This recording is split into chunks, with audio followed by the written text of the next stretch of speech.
இப்போ இந்த மாற்றுத்திறனாளிகளை பற்றி ஆமாய்யா. மாற்றுத்திறனாளிகளுக்கு எல்லா தளங்கள்லையும் நம்ம இடஒதுக்கீடு தரணுங்கய்யா. அதுபோக மாற்றுத்திறனாளிகளுக்கு குறைஞ்சது வந்து இன்றைய தேதிக்கு நம்ம 2 கிராம் அளவுக்கு நம்ம பென்ஷன் தரணுங்கய்யா. அவங்களோட வயசுக்கு தக்கன.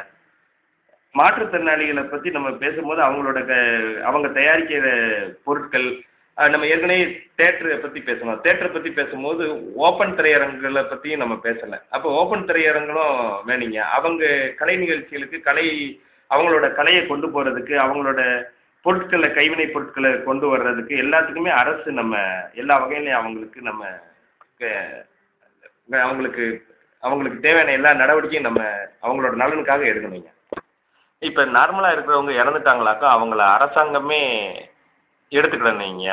அவங்களோட உடல் உறுப்புகளை நம்ம இந்த மாதிரி மாற்றுத்திறனாளிகளுக்கு பொறுத்துறது மூலமாக இப்போ நம்ம பார்வை இல்லாதவங்கெல்லாம் ஒரு 2 மாதத்துலேயே உலகம் பூரா எல்லாருமே பார்வை இல்லாதவங்க பார்வை பெறுறதுக்கு முடியுங்க.